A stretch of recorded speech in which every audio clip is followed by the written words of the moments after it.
Hey, witches. Hey, witches. So I was watching Sabrina today and I got up to season three, episode three-ish or four, something like that. So I have not fully caught up. I never finished season 4. It is what it is. So I wrote some very brief synopses of season one and season two, and also just a brief synopsis of the show. So if you don't know, The Chilling Adventures of Sabrina is a Netflix original show about a teenage witch living in Greendale who is half mortal and half witch, and she's orphaned and living with her aunties. She has like dual citizenship and goes to a mortal high school called Baxter High, and she also attends the Academy of Unseen Arts for Wizards and Witches and faces many different trials and tribulations, being the unique witch that she is. And that's basically the basis of the show. It's based off of Sabrina the Teenage Witch, but it's also based off of Sabrina the Animated Series, which is also based off of the Chilling Adventures of Sabrina comics. And it's nothing like the comics. So Andrew was telling me um similar to Riverdale, which I've never seen. Mm, It's based on the Archie comics, like it's this the same world. universe. Yeah. So I don't know anything about the Archie comics. I'm sorry. Me either. uh yeah. But that is also a fact about the Chilling Adventures of Sabrina. Um Again, don't know anything about that. So they do mention Riverdale a few times here and there Mhm. with throughout the series, like it's in passing. Um the only thing I know about Riverdale is like murders happen there, I guess. Cole And Cole Sprout. Sprouse. Cole Sprouse is in it. So to preface this episode, if you've seen it, whether you're a witch or not, like there's obviously a lot of fantasy involved in this piece of media. That being said, this is one of the pieces of witchy media that I've seen that has like the most real world stuff in it. Like they talk about Sabbats. They I mean, that's the biggest thing for me is that they talk about different Sabbats. They also talk about different gods. They also reference a lot of biblical demonology things. A lot of research went into making this show. It is mostly fantasy, and for the longest time I was like, why do witches not like the show? Like duh, it's because they their whole shtick in the show is that they worship the Dark Lord or Satan, and we get enough bad press seeing as everyone thinks witches or pagans are all devil worshippers, and that's not helping with that. But to me, like that went over my head because being raised the way I was, like I don't know, I was just like, oh yep, another portrayal of witches as devil worshippers, like whatever. Like it didn't even occur to me that it was So Sabrina does not care for Lucifer, like right. whatsoever. And I think that's important to note because Mm-hmm. she is the main protagonist. And if I'm not mistaken, if I remember this show correctly, it's about her and her family and her colleagues or allies or whatever going against Lucifer. Mm-hmm. Um, because a lot of them are just like, don't ask, don't tell. Right. Well, this is how we've always done it. It's tradition. And Sabrina is one to cross those traditional lines. Yeah, for sure. So the plot of season one is Sabrina is pushing back on her quote unquote duty to sign the Book of the Beast at her dark baptism when she turns 16. She doesn't want to fully submit to the Dark Lord. She wants to maintain her autonomy as a person, as a witch. She doesn't want to sign her soul over, which is basically what you do when you sign the Book of the Beast. She also struggles balancing her mortal life with her witch life, and her mortal friends still don't know like that she's a witch, which is like a big plot point because that's half of her identity right there. Her witchiness comes to light. Her mortal friends accept her for the most part. There's a few issues here and there. Sabrina does end up signing the Book of the Beast in order to save the town from the wrath of victims of the Greendale witch trials. Which, there we go, back to witch trials. Right, yeah. They were called the Greendale 13, and the witches of the Greendale community picked those 13 witches to like self-sacrifice to kind of save the rest of the coven to keep them secret and safe. I don't think they were too happy about it though. I don't think it was as self-sacrificey as they make it out to be. Um and they kind of portray that in the last episode too. So There's a lot that makes me question humanity. Like Prudence, Dorcas, and the other one, Agatha. Agatha, with the hazing, Mm-hmm. and Faustus. God, he's okay. So the high priest Faustus is pretty much the big bad for season 1 and season 2, next to Guess Lucifer. what? He ain't even bad. He ain't even bad. He's not all that, and He's a he's baby, he ain't shit. and not the good kind of baby either. Not the He Ziggy kind of no, baby. no, he's a. I don't like him. He's I got issues with him. Well, I'm pretty satisfied with his fate as of right now in season 3. And also, sorry if you came here for like a summary of the entire series. I'm so sorry. We Sorry, we can't do that. haven't We don't have the time.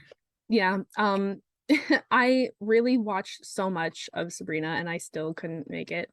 But as far as synopses go, season 2 was way more engaging. I know that in season 1 they had to set up a lot of stuff and whatever, but in season 2 Sabrina starts getting these crazy powers, like she doesn't have to recite spells or do anything, and she's just like magic out of her fingers pretty much.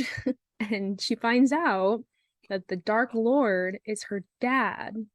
And I keep calling him the Dark Lord because that's what they call him in the show. And I just I feel don't like like. You can call him Satan's Lucifer.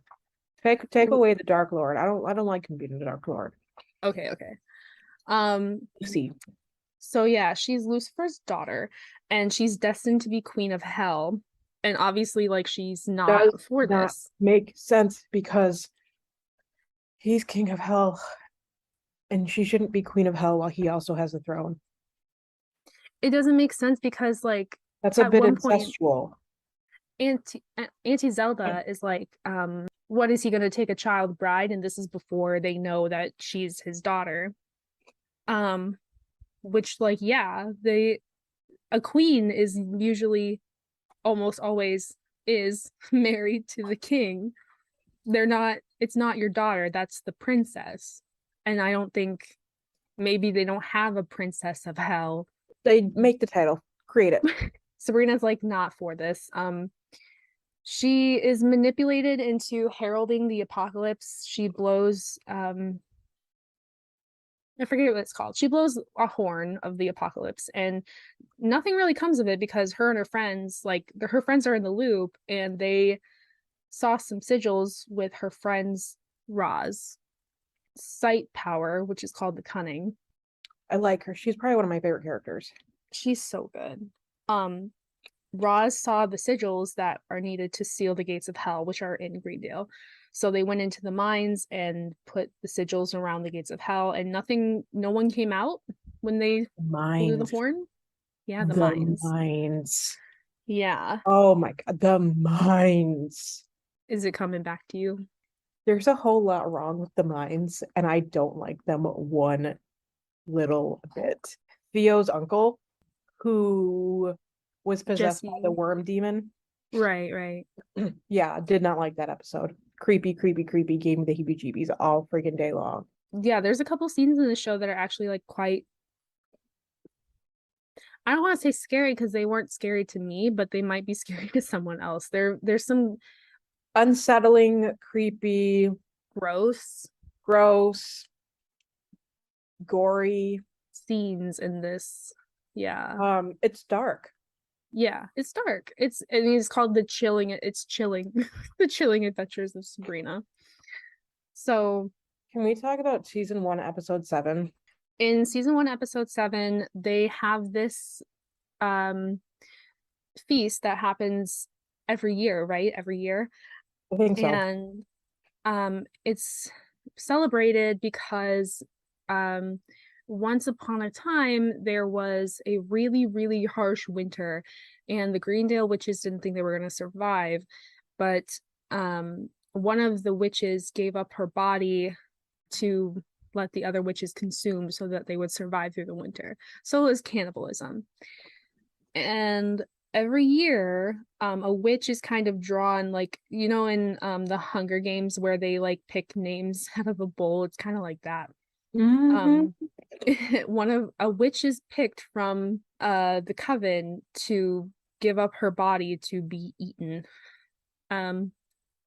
And Prudence, which is one of the orphans at the academy, who I really like Prudence, actually. After season 1, she's less of a terrible person. She's still pretty. She has an ego. I mean, she's flawed. I think all the characters are flawed in some way. But Prudence is picked. But the thing is that she's like, oh, it's the Dark Lord's will, it's the Dark Lord's will. Sabrina's like, please don't get eaten for no reason. That's stupid. Um, but the thing is that her adoptive mother, which is the high priest's wife, charmed the bowl that you like draw your name out of or whatever, and made Prudence be the one who got elected because she wanted Prudence dead, because she didn't want anyone else to have the claim over high priest or whatever, except for her kid who she was bearing, because she was currently pregnant with the high priest's twins. It's very convoluted, but they So find that Prudence out. was pretty close to Blackwood, Yeah. the high priest. Yeah, we find out later that Prudence is in fact actually related to the high priest by blood and not just an orphan. And it takes they really have to twist his arm to get her to use the Blackwood name. He uses that to manipulate her more than a few times. Yeah. And it's really sad because there's moments where you can see like she's wanting to do the right thing, but like she wants her father's approval more. So with Sabrina being prophesized to be the queen of hell, and she's like, no, they go through a lot, but at the end of it all, Sabrina's boyfriend Nick Scratch acts as a flesh prison essentially for Lucifer. And Lilith, who we've been calling Miss Wardwell, um, she takes up reigning over hell in Sabrina slash Lucifer's place, and she takes Lucifer slash Nick down to hell with her to keep him like chained up next to the throne to make sure he doesn't go anywhere. So yeah, it's a lot, but that season is really good, and I think honestly you might be able to skip the first season, maybe. I would say to watch the first season just because there's a lot of world building in it. Yeah, Like the first season is still good. You get to learn the characters and shit like that. that's true. And there is like some intense things that happen with Sabrina's mortal boyfriend that, Oh my God. that end their relationship essentially. What about Salem the Familiar? I like the concept of how they do familiars in Sabrina. Apparently, when you turn 16, you can pick a familiar from a book. And that's what they were gonna have Sabrina do, but instead, Sabrina's like, I don't want to do that. That's boring. So she goes to the woods and she kind of conjures or says a spell to manifest or call a familiar to her so that the familiar picks her. And so she gets this black cat named Salem, and he's definitely around her more than everyone else's familiar is because you barely see them, if at all. Auntie Hilda has spiders as her familiar, which I think is fun and unique because she has multiple spiders, like several spiders. I don't know how that works. And at one point, Ambrose, who is Sabrina's adopted cousin, is gifted a familiar by the high priest, which is a little mouse named Leviathan. Or Leviathan. Yeah. The quote from the show from Aunt Zelda, she says, "Familiars are goblins who have taken on the shape of animals to better serve their witch masters." We briefly went over familiars before, because of the Crucible. Familiars are animal companions to witches. They don't do witches' bidding. They're merely companions. If you want to get into goblins, I love talking about folklore, and goblins are very much rooted in more in folklore rather than witchcraft, even though witchcraft and folklore are very intrinsically interrelated. This topic in particular leans a little more folkloric. So if we wanted to do a specific folklore episode, I'd be super into that. Yeah, because then we could talk about like the Fae and goblins slash hobgoblins and things of that nature.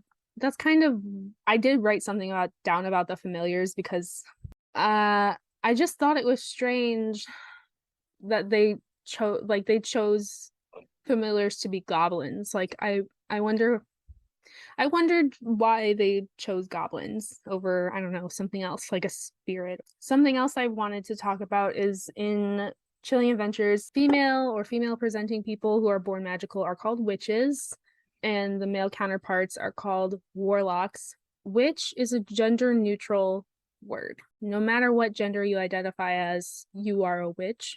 If a witch who is a man wants to ID as a warlock, like that's none of my business. I'm not here to police how people identify. Isn't a warlock like an entirely different thing? So the word warlock means oath breaker or traitor. It's generally reserved for like if you're in a coven, if someone were to break the rules of the coven or leave the coven, they might be called a warlock.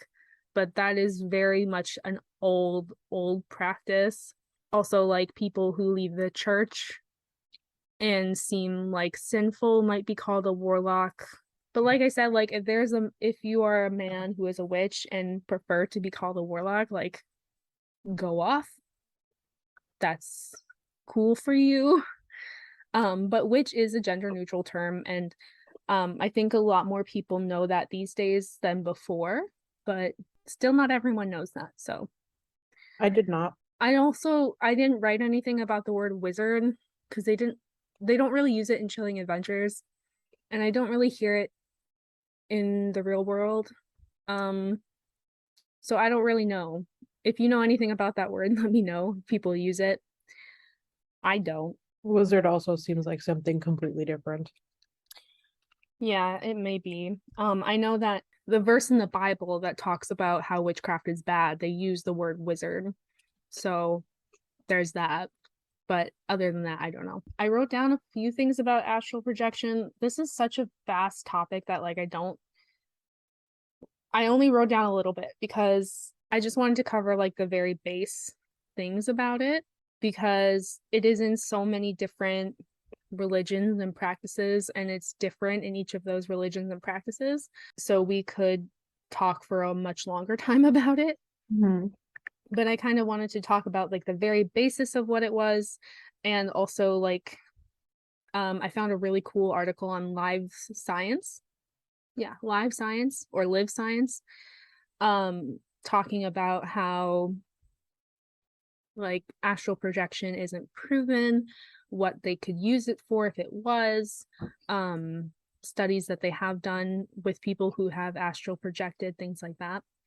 So, what do you know about astral travel? I will tell you what I think I know. Okay. I believe it's done with a spell, and your body stays present while your spirit goes elsewhere. You look like you're waiting for me to confirm or deny this. Yes. So I don't know if there is a practice where you use a spell for it. There could be. I don't know of it. Speaking as a pagan, I know that people will use certain herbs or spell sachets. I know it's probably pronounced sachet. I don't care. To like protect them while they are astral traveling, but there's Mhm. not really a spell done to astral travel. I have never done it. Um, I'm afraid of having sleep paralysis. So, Mm. have you ever had sleep paralysis? No, but my dreams are very vivid. Mm. Um, I think I'm like 99% sure I've had sleep paralysis once, but like I knew I was having sleep paralysis, so I just kept my eyes closed because I felt like if I opened them, something really scary was going to be in front of me. The idea of astral projection has been around since ancient times, like ancient Egypt, if not before that. Your astral body is your spirit or your consciousness, and that's separate from your physical body. Depending on the religion or the practice, like Judaism, Taoism, whatever, the way your spirit is connected to your body differs.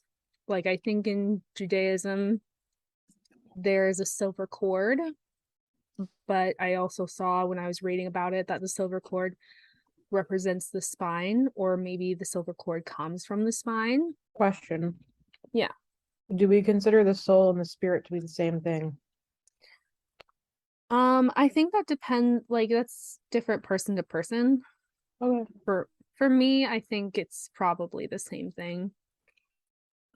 I think your soul and your spirit, I think those are words are kind of interchangeable. The reason I ask is because, I'm very fascinated in humankind. Mhm. And I was listening to a podcast, Strange and Unexplained with Daisy Egan, and they Mhm. were talking about souls Mhm. and how back in the day they thought that the soul rested in a place in the brain and that it was a physical part of your body. However, they've disproved that.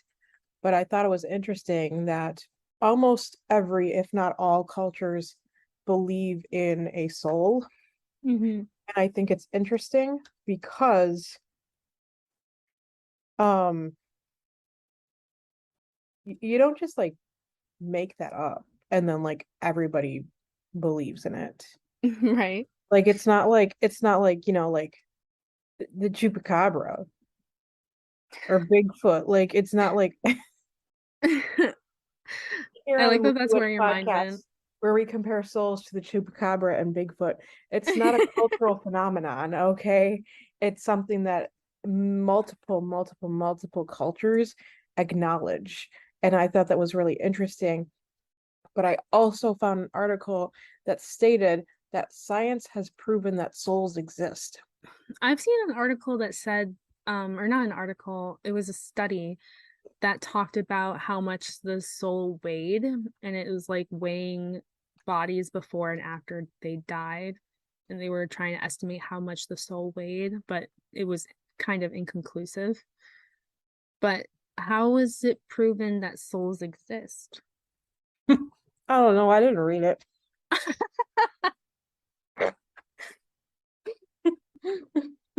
I mean, fair enough. I appreciate your honesty.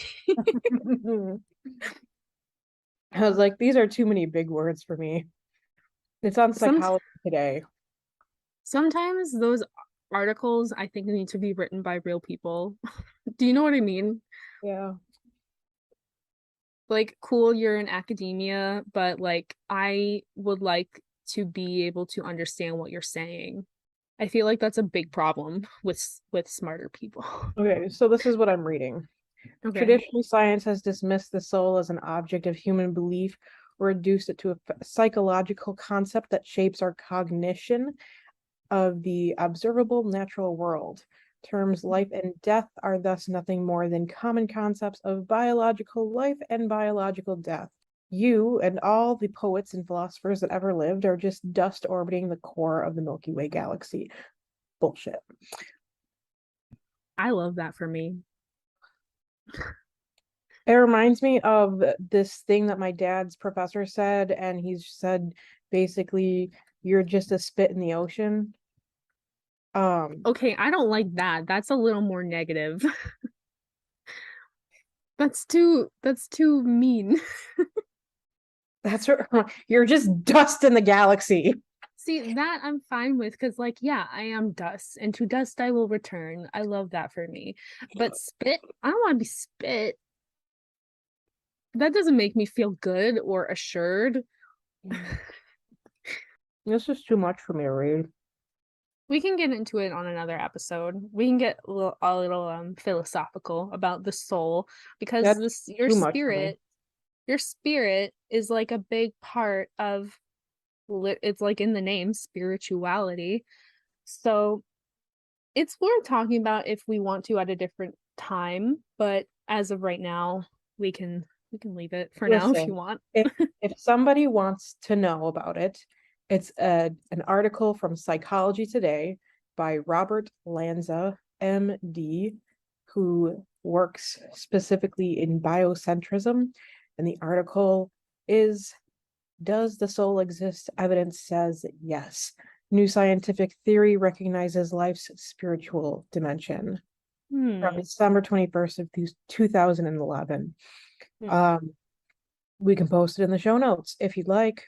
Yeah, it's not hard to find if you Google it. With the astral body being your spirit of consciousness that's separate from your physical body, astral projecting is the idea that you are projecting your astral body, which is your spirit of consciousness, somewhere else, just away from your physical body. That could be across the room.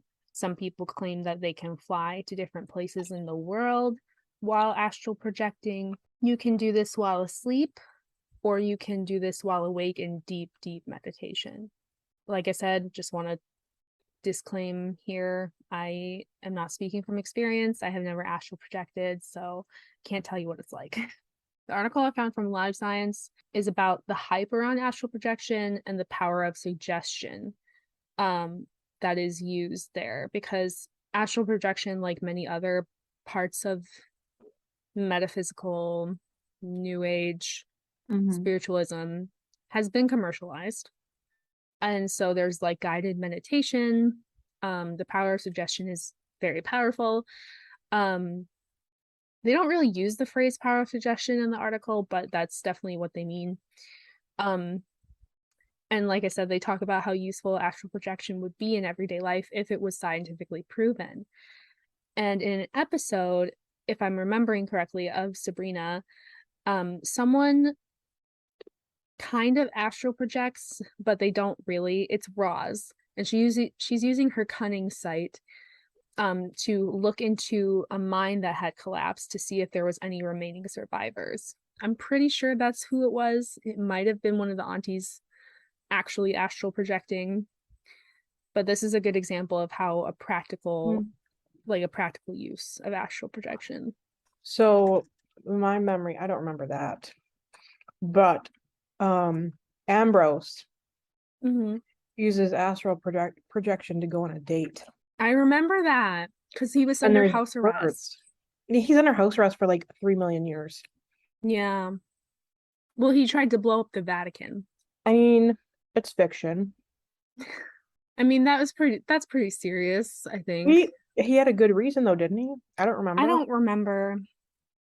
I don't think he said that he was running with a crowd of witches that felt like they gave him purpose, and they were kind of bad. So, and they're the ones who plotted to blow up the Vatican, and the reason he got house arrest is because he wouldn't give up their names. So Snitches get stitches. he was being a bro. But yeah, astral projection comes up a lot in the Chilling Adventures of Sabrina. And when you get towards the end of the time limit of your astral projection, you start seeing birds, and like the longer you stay, the more birds you'll see. And you don't want to see too many birds, otherwise you might get stuck there. I'm not entirely, they don't really tell you what'll happen. A few times when Sabrina astral projects. I have a quote from a researcher in the Life Science article. Um, she wrote something called Beyond the Body, an investigation of the out-of-body experience. Mm. So she says people who experience astral travel have been found to score higher on measures of hypnotizability. I don't think that's a word. And in several surveys on measures of absorption, a measure of a person's ability to pay complete attention to something and to become immersed in it, even if it's not real, like a film, play, or imagined event. Out-of-body experiencers are more imaginative, suggestible, and fantasy-prone than average. They'll have low levels of drug and alcohol use and no obvious signs of psychopathology or mental illness. And I thought that was interesting. So she's saying your brain has to be all A-okay for you to ask. Well, that's a bummer. Well, she says out of the ones she's seen or tested, I'm not sure if she tested them, but out of body experiencers are more imaginative, and then they have low levels of drug and alcohol use and no obvious signs of mental illness. So like there could be mental illness, there most likely isn't, but we don't know how big her sample size is. These are things we need to know when we're doing science. But the main thing, I think, is to have a strong ability to pay complete attention to something and become immersed in it. So like if you're reading a book and you're reading it so hard that you're in the book, like you have painted the picture in your mind so vividly of the surroundings and the scene and the people, like I think that might indicate that you might be more prone to having an out-of-body experience such as astral travel. Okay. I'm gonna relate this to my life real quick. Okay. I don't think I've ever told anybody this. So, back when I was in high school, to help me go to bed, and I used to immerse myself into this fantasy of me and this guy that I had a crush on going to an amusement park. Wait, Oh. riding the Ferris wheel and him giving me a kiss at the top of the Ferris wheel. And the thing Oh. is, I would try to imagine like every single little detail, like the smells, the sounds, how it looked, all of it. And I would make it so that it was so detailed that eventually my brain would just get tired and be like, nah, we're done, and just pass out. And that's That's when you described astral projection, I was like, wow, I really was trying to astral project back in high school. that makes me think of on TikTok there was this trend for a while. I don't really know what it was because I it wasn't on my For You page. I just saw YouTube videos about it that I didn't even fully watch. Something about like parallel universes, like people were going to Hogwarts, but like using their brains basically. And they were convinced that like I think the word they were using was multiverse. And so they were convinced that because they were making it so real in their brains that like it was real. And that's what your story makes me think of. Um, one time, we're getting off topic here. That's okay. It's One fine. time, I heard about a video on TikTok that I could not find, and it was about how this girl would hear noises that were not there and voices that were not there. And somebody said, well, that's just the universe trying to communicate with you. And I was like, oh, Is it? What's it trying to say? Because that happens to me all the time. And it's actually just symptoms of like anxiety, depression, bipolar. Yeah, that's Um, oh my God, that could be a whole fucking episode, dude. so the voices that I hear are not the universe trying to communicate with me. And apparently that doesn't happen to everybody. So there, you know what? Yeah, we're off topic, but this isn't the on topic show, so sorry. There is a huge problem with I made a post about this on World Mental Health Day, but I didn't even go in as in depth as I could have in my blog post, but there is a huge problem with like conflating mental health, self-treatment, and practicing spirituality in the spiritual community. And like, it's not good. And it's okay if you have a spiritual path that like helps you ground yourself and makes you feel better with your mental health issues, because that's how I deal with it. But like, I'm also like listening to my doctors. So yeah, that's a whole other topic that is a huge issue in the community. And people who don't listen to their doctors are the ones who like kind of they're louder, so they kind of make the rest of us look like we also don't listen to our doctors or science. The universe isn't always trying to talk to you. Sometimes you just have anxiety, and that's okay. Like, it's okay that the universe isn't talking to you. Sometimes I just have probably undiagnosed bipolar too. Yeah, and that's okay. Um, I mean, like if you want a diagnosis, you should To an probably get it. extent. Yeah, to an extent. It's okay to an extent. It's okay because it's not my fault. Right. And it's okay because like It happened. it's a whole like I could speak more eloquently on this if I had like notes prepared, but I don't. All I'm gonna say is listen to your doctors.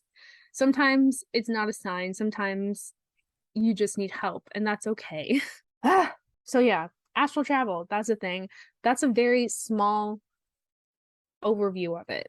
Um, they say in the article, the Live Science article, that which I will link in the show notes.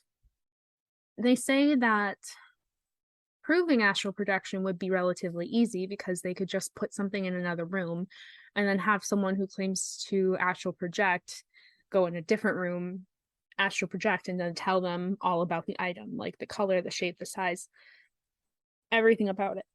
But like later on in the article, they don't Follow up. say, yeah, they don't follow up on that statement that it would be relatively easy to prove astral projection scientifically, because the whole you would need to use the scientific method, right? You need to hypothesize, test it, and then make it repeatable. I feel like that wouldn't be that hard to test it that way, Right. but they don't follow up on it. I think people just don't want to test it, maybe. I don't know. Moving on from astral projection, I have I have a small thing that I want to mention really fast because it's just like two sentences. There's an episode in season 2 called Dr. Cerberus's House of Horror. And the whole episode is this lady Mm. who is Mrs. Wardwell in disguise, reading tarot for um all the cast, basically. Um, she does this thing that really irritates me. Roz, at this point, Roz is blind. Her dad drops her off at Dr. Cerberus's, which is like a shop slash diner. They have food, right? I think it's like a comic book shop or a game shop or something like that. Like a Starbucks, kind of. Excuse me, a Barnes and Noble with a Starbucks inside. Yeah. So her Roz's dad takes her inside and sits her down in a booth while he goes off and does something. This lady who's reading tarot comes up to Roz and starts reading her cards for her without her permission. This is a big no-no. You should not read cards for people without their consent. You should not read cards about people without their consent. It's first of all, it's rude. And second of all, it's kind of unethical. So that really peeved me off. However, she does say this quote, "The tarot is just a mirror. Our fates are not fixed." And I did like that because some people will get a reading and kind of be freaked out. But tarot is just a mirror. It's meant to reflect back your feelings and the situation at hand and the different paths you can take. So I did like that. But like that's the whole issue with romance readings is that if the partner or person that you have a crush on doesn't know about the reading, that's kind of sketch when it comes to ethics. That's just a very small thing I have written down about tarot from Chilling Adventures of Sabrina. I also wrote down some stuff about Sabbats and I wrote down some stuff about Baphomet. Which one do you want to hear first? Go ahead with Sabbaths. In season 1, they celebrate Yule and they have a Yule log in the fireplace. Sabrina, her parents are dead, which is sad. And she decides that this is when she wants to summon her mom to have a conversation with her.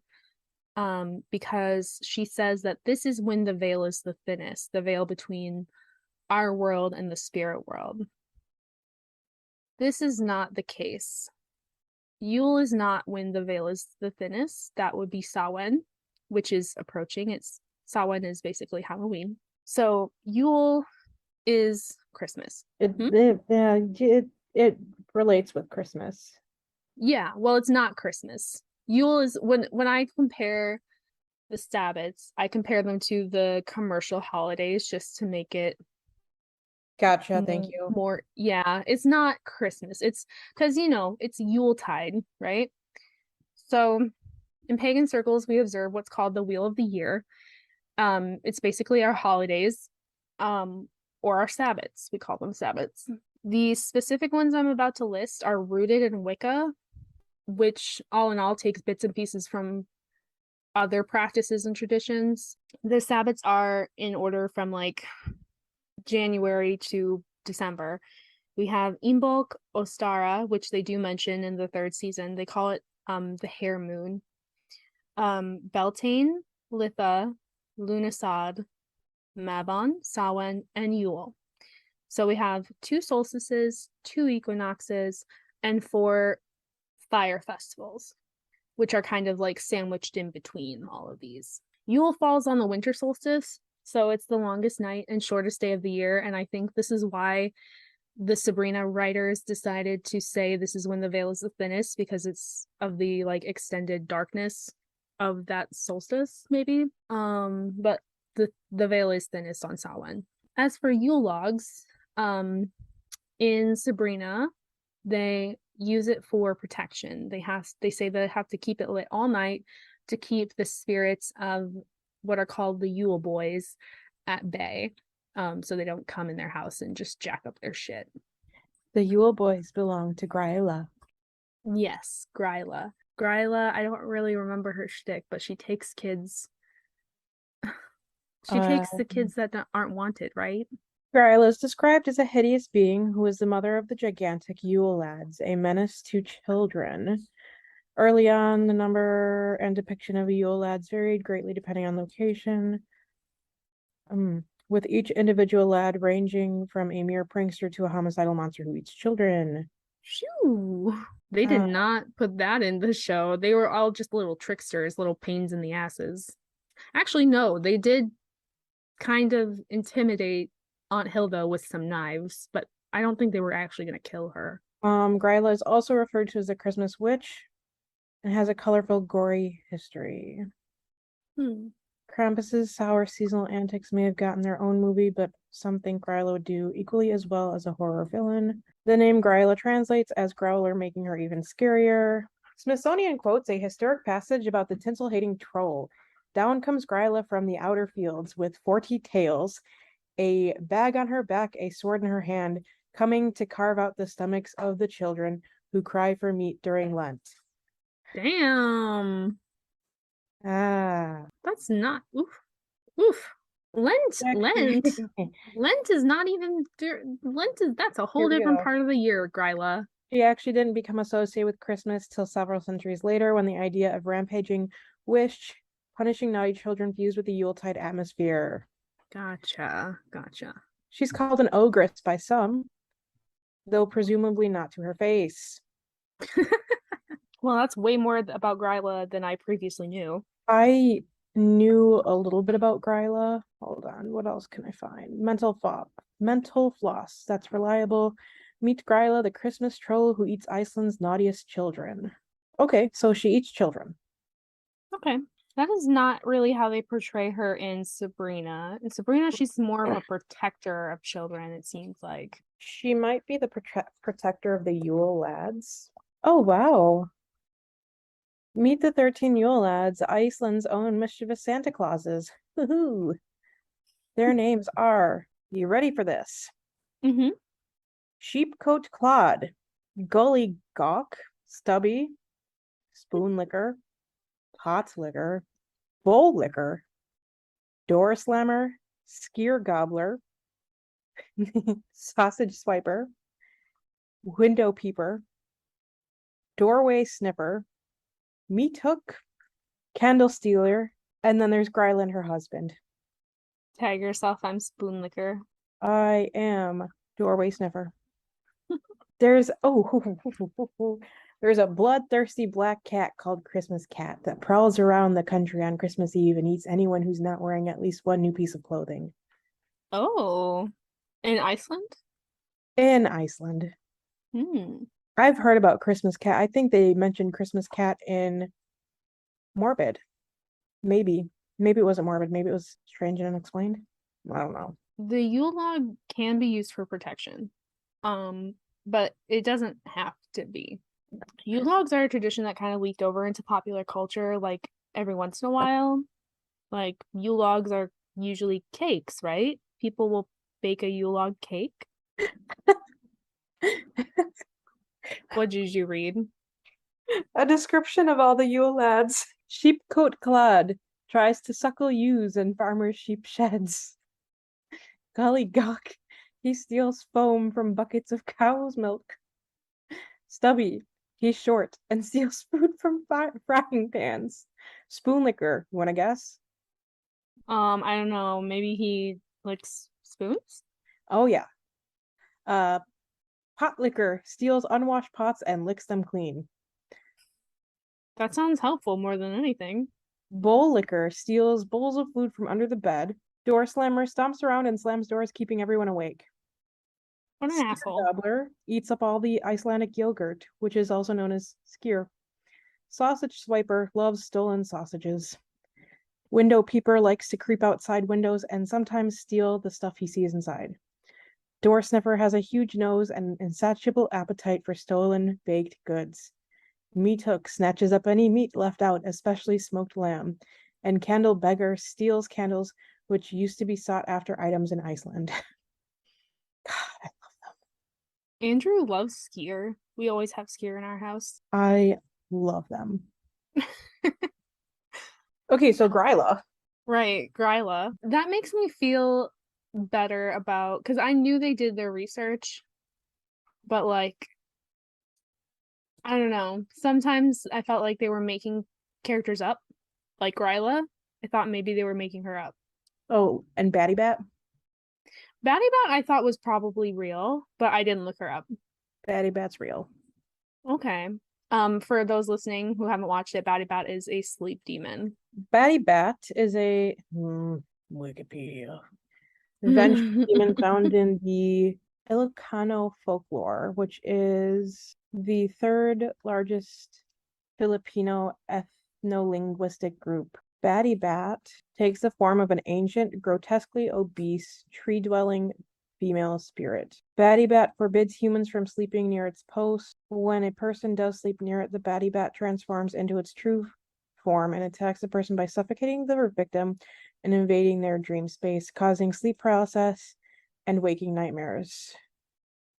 Fun. So it's not exactly true to folklore, Right.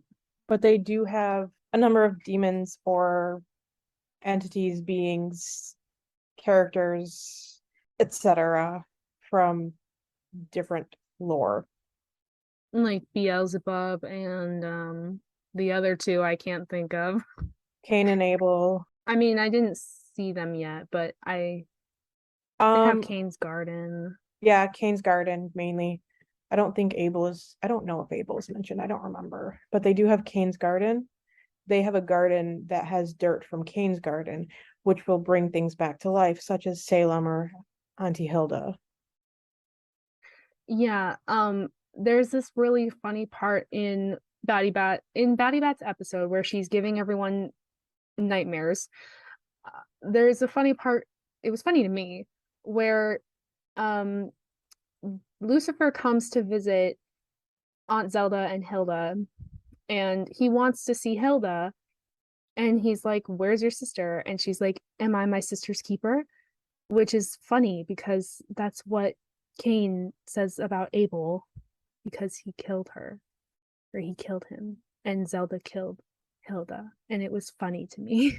And it happens often. Yeah, and she didn't come back this time in the nightmare, and Zelda was fucking distraught. Um, but it was fine, it was fine. Sabrina saved the day. Good times. Good times. Um, Back to the Yule log. So Yule logs are cakes, right? People make Yule log cakes. I think I've seen a Yule log cake pan for sale on Amazon. The Yule log, Yule clog, or Christmas block is a specially selected log burnt on a hearth as a winter tradition in regions of Europe. Right, yeah. But do they make cakes? I think that's where it leaked over into popular culture. As far as like all I've seen are cakes. I don't see people actually, at least not in America, like actually burning a Yule log unless they're a witch. Yule log cake, or bûche de Noël, is a Christmas cake with a ritualistic past, cleverly shaped and decorated to look like a 3D log. The cake represents a melding of ancient midwinter traditions, one that celebrated the end of winter and another honoring the Norse god Thor. Yeah, so traditionally you decorate a log with like berries and pine cones, and you burn a little bit of it the 12 nights leading up to Yule, like the 12 nights of Christmas or 12 days of Well, Christmas. 12 Kind of days like of that. Christmas is after Christmas. It starts on Christmas and Oh, it goes until January 6th. well, that's whack. Why is it like that? Christians believe that the 12 days of Christmas mark the amount of time it took after the birth of Jesus for the Magi or wise men to travel to Bethlehem for the Epiphany when they recognized him as the Son of God. But wasn't he born in like April or something? Googling it. I thought that was the whole thing, is that he was born in April or September. Those are two very different months, but I don't know. Let's see. Live Science says, when was Jesus born? Apparently not December 25th. According to texts above, we can approximate the month of Jesus' birth to be around the time of Tishri, mid to late September.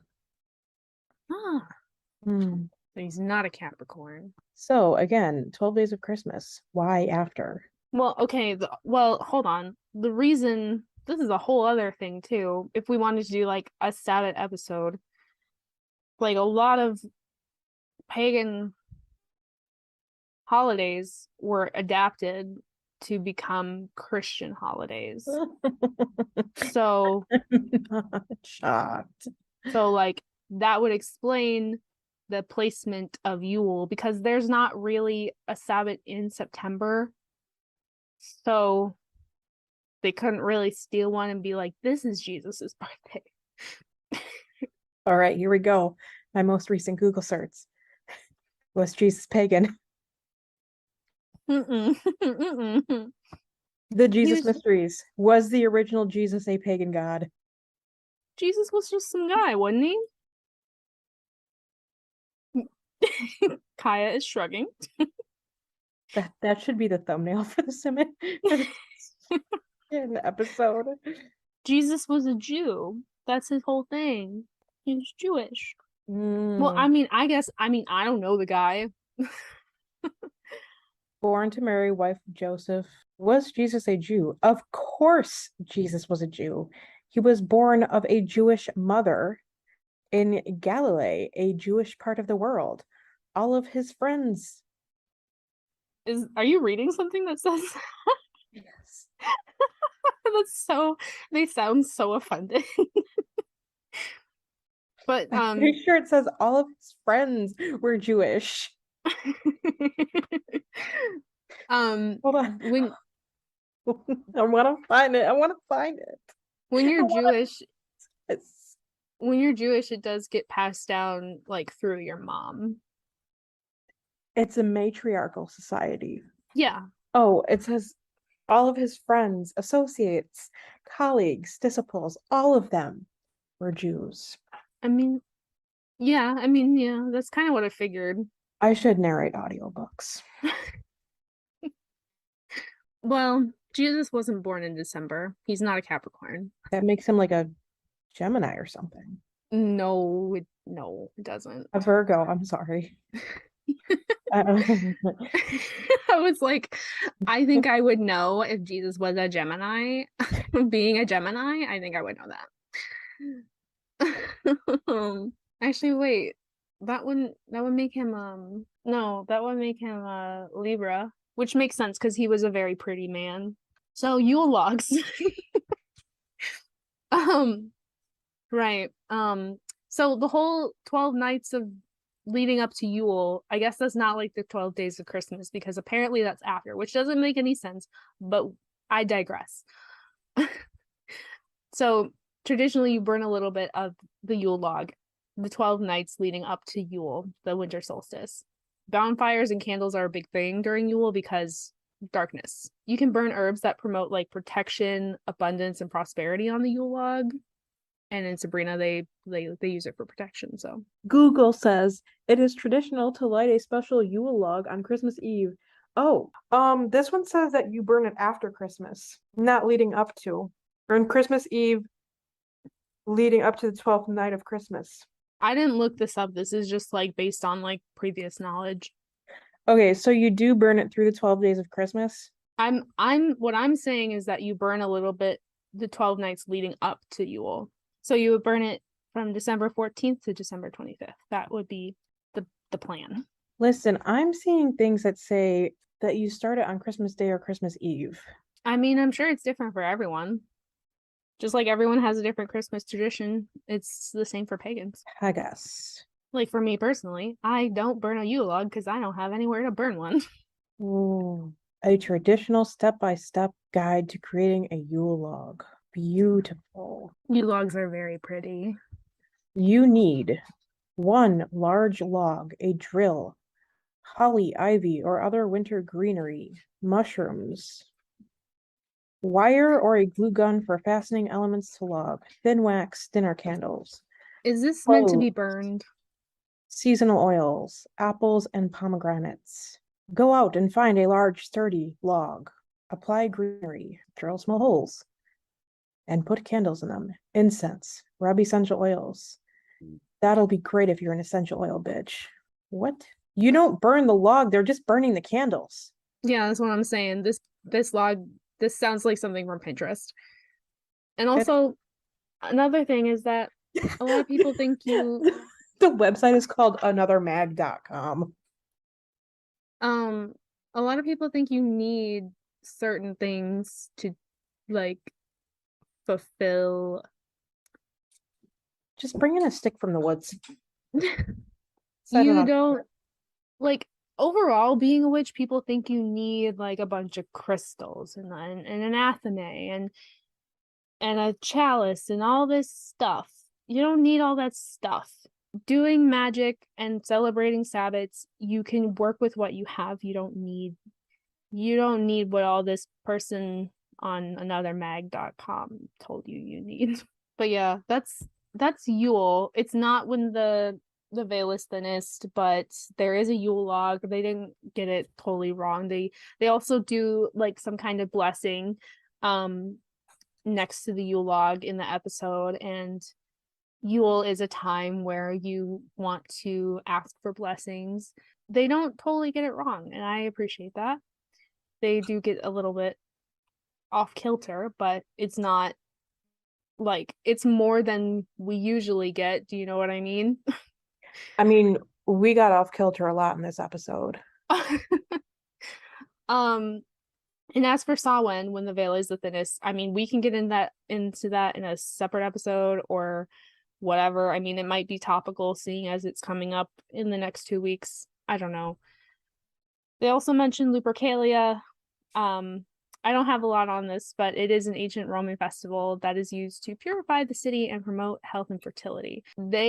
What I read about it, they got this pretty accurate in the episode that's about Lupercalia. As far as the history goes, it's about Romulus and Remus, the two figures. Yeah, the ones who were raised by the she-wolf. You know, it's a fertility festival. So, and there's sacrifices and all that stuff. So I don't really have that much on it. I do have a website pulled up though. No one knows the exact origin of Lupercalia, but it has been traced back as far as 6th century BC. Here is what it is. According to Roman legend, the ancient king Amulius ordered Romulus and Remus, his twin nephews and founders of Rome, to be thrown into the Tiber River to drown in retribution for their mother's broken vow of celibacy. Whack. A servant took pity on them and placed them in a basket in the river, and the river god carried the basket down to a wild fig tree where it got caught in the branches, and that's where they were rescued by the she-wolf. When the brothers grew up, they killed the uncle who ordered their death. They found the cave den of the she-wolf who nurtured them, and they named it Lupercal, hence Lupercalia. Which one is this on the Wheel of the Year? So this is not on the Wheel of the Year, but it is a Sabbath that a lot of pagans, it is a Sabbath that pagans celebrate. Okay. Specifically like Hellenistic pagans, practitioners may celebrate Lupercalia. Like I remember around February, there were some of my mutuals that were saying they were preparing for Lupercalia, preparing offerings for whoever their patron gods and goddesses were. Like I said, I don't know a whole lot about it, so all I know is that it's a fertility festival, and they do still hold it. It's just clear it's very much not the same as it used to be, because there was like ritual sacrifice of goats and things like that. People ran around naked. I don't think they would be allowing that anymore. And there was matchmaking happening. So apparently they still celebrate it in Rome though, which is kind of cool. Oh yeah, the festival is also associated with the god Faunus. And Faunus is an ancient Italian rural deity who is pretty similar to the Greek god Pan. And these are the horned gods.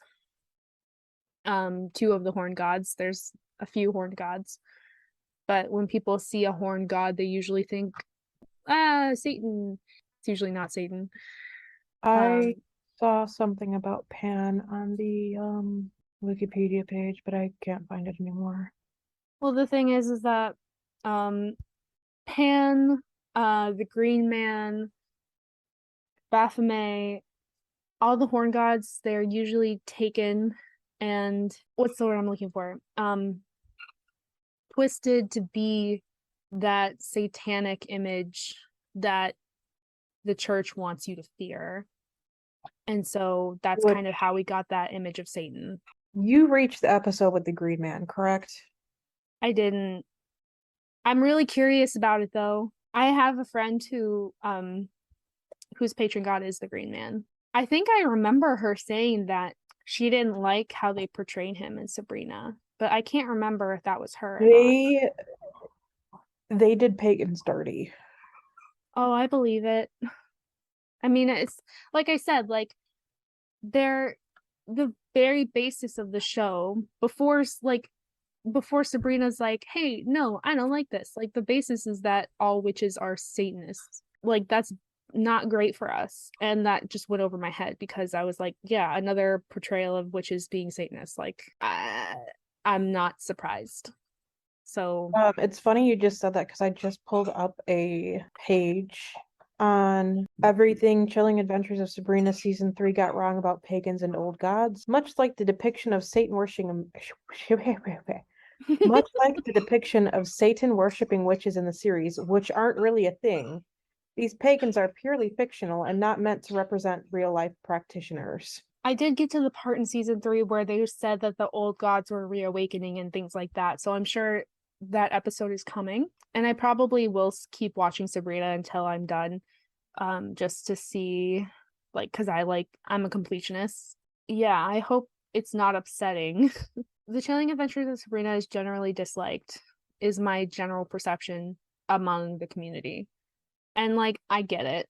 I think the writing though, the storytelling is pretty good. So I don't know. Part of me is willing to. I also don't have any patron gods or goddesses that are being misrepresented in this show, though. So I think that's something worth noting. Like, if I was a follower of Green Man and I saw him in the show and he was not being represented properly, that might be upsetting to me and might overtake the good storytelling. I don't know, but I can respect that people are upset by it. So one of the things that it says on here is pagans claim to worship old gods, but the old gods are among them. Why would Pan and Circe walk among their own worshippers? It looks like they just kind of didn't do the research that they should have on paganism. I'm thinking that, or they just didn't. Oh, respect it. Yeah, the thing about pagan gods and, for example, like Greek gods, they're especially Greek gods. Greek gods get it the worst. They are used as storytelling devices, and a lot of people don't consider that people practice Hellenism. Like, real people believe in those gods just as much as someone would believe in the Christian God. But speaking of gods, there is a statue of Baphomet, or Baphomet, however you want to pronounce it. I'm going to say Baphomet because it's originally a French word. There's a statue of him prominently featured in the first season and most of the second season in the Academy of Unseen Arts. Yeah, and the like rotunda. Yeah. So a little bit about Baphomet. He is a horn god, like Pan and the Green Man, etc. He dates back to the Order of the Knights Templar, which is a Catholic military order. Which is back in it ended around 1312. And the French occultist, I feel like I'm gonna butcher his name, Eliphas Levi, he depicted Baphomet in 1856. And I will describe this image to you, but I'm sure if you've seen it before, you know what it looks like. It's a man's body with goat's hooves, a goat head, and big horns, a torch on the back of his head, a pentagram on his forehead, large wings. He has like the medical serpent thing that I forget what it's called on his stomach. He has one hand pointing down and one hand pointing up, and there's something inscribed on them, but I can't remember. But it's meant to represent like as above, so below. And the original Baphomet has women's breasts. And the reason for all of this is to depict balance. So man and woman, human and animal, above and below, good and evil. That's the purpose of Baphomet. You might remember in 2015, the Satanic Temple commissioned a statue of Baphomet, and there was a huge issue with it. But the reason they were doing it was to protest public display of the Christian 10 Commandments in a public space. This version of Baphomet that they had commissioned does not have the feminine chest. And personally, I disagree with this choice, but the reason they decided to do it is they didn't, quote unquote, didn't want to get into a debate about gender that would distract from the main message of Baphomet. And instead, they used a statue of like a boy and a girl on each side of him, like a child, to convey that part of Baphomet's duality. I think we could do a whole episode on Satanism because people don't know what the fuck it is. It looks like the boy is not white. I need to look I'm at it again. looking at the image. Like it looks like he has And some of coarse these, hair like a black person would, but yeah, I don't know if that's what they were trying to depict because the girl like looks like she could be white, and maybe that yeah. also represents balance. I don't know. I sure hope not. I don't like that. I'm seeing a lot of different pictures of the 2015. Like some of them, the kids look different, and some of them they don't. I wonder if there's multiple statues because I thought there was only one that they like moved from place to place. That's a good point, you know. Personally, I don't like the fact that they used a boy and a girl instead of just giving him the chest, but I also would understand that giving him female breasts would like maybe make it harder for them to display him publicly because of the whole issue of women being Mm, shirtless, which is a yeah. whole other freaking topic that I just don't have the energy for right now. But yeah, we could do a whole episode on Satanism because people don't know what it is. And it's not a religion. So that's all the stuff I wrote down for season 1 and season. Oh wait, I forgot. Stolas. What is Stolas? Please enlighten. Stolas. Stolas is so Miss Wardwell or Lilith has a little bird companion Ah, and he's a raven and his name is Stolas. And I wanted to talk about him because I've always thought Stolas was kind of cool and neat. It's more demonology, but like he is in the show. Yeah, he's one of the great princes of hell, and he's usually portrayed as a crowned owl, a raven, or a man. And they chose to go with raven in the show, but personally, I think the owl looks the coolest. the owl is cute. I know, right? He teaches astronomy and he knows the value of precious stones and different attributes of herbs. And I just think he's neat. I've heard of Stolas on Tumblr. There is a show called Has Been Hotel, and there is a character named Stolas in it. Is that where you heard of it? No, it was actually they were actually talking about the Great Prince of Hell. Oh shit. I'm surprised. Yeah, I just think he's neat. I think the drawing of him from 1863, which you can find on the It's internet, super cute. he's adorable. Like I love his little crown and his long little legs. His little He's so cute. eyes. And she's just a little great prince of hell. Yeah. So I just think he's neat. But that's literally all I have for season 1 and season 2. Is the Sabbats, Baphomet, astral travel, familiars, witch is a gender neutral term, and Stolas. Oh, and also don't read tarot without people's consent. That's rude and unethical. I want to see if I can find this damn post right now.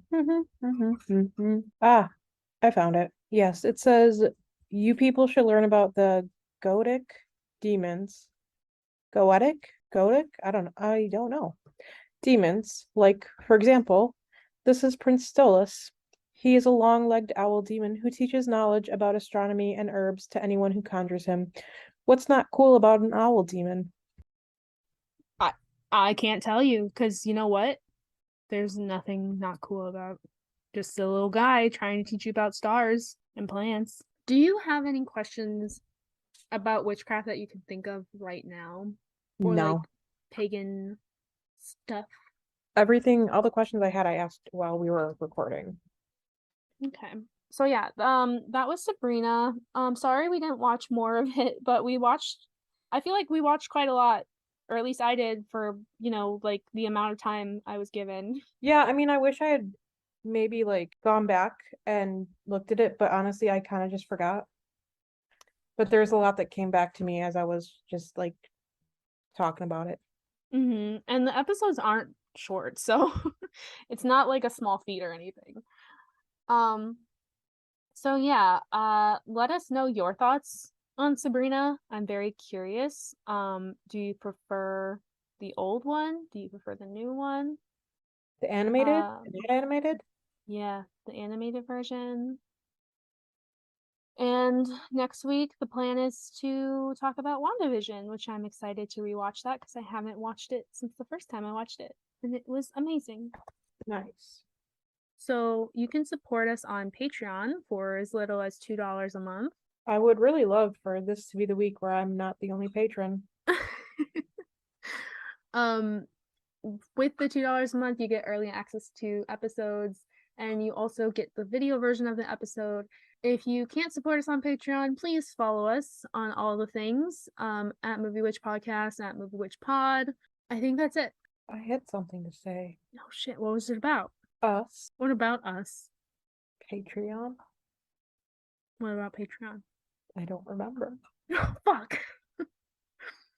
There's also a $7 tier where you get bonus episodes and you can request episodes for the next season. We're working on getting Kaya a mic. That's what it was. That's what it was. That was If you support us on Patreon, you can help get me a headset or a microphone. So you don't have to hear my dog squeaking in the background. Yes, we would greatly appreciate it. All of the funds we earn are going back into the podcast, so we appreciate any and all support, monetary or otherwise. Okay, bye, witches. Bye, witches.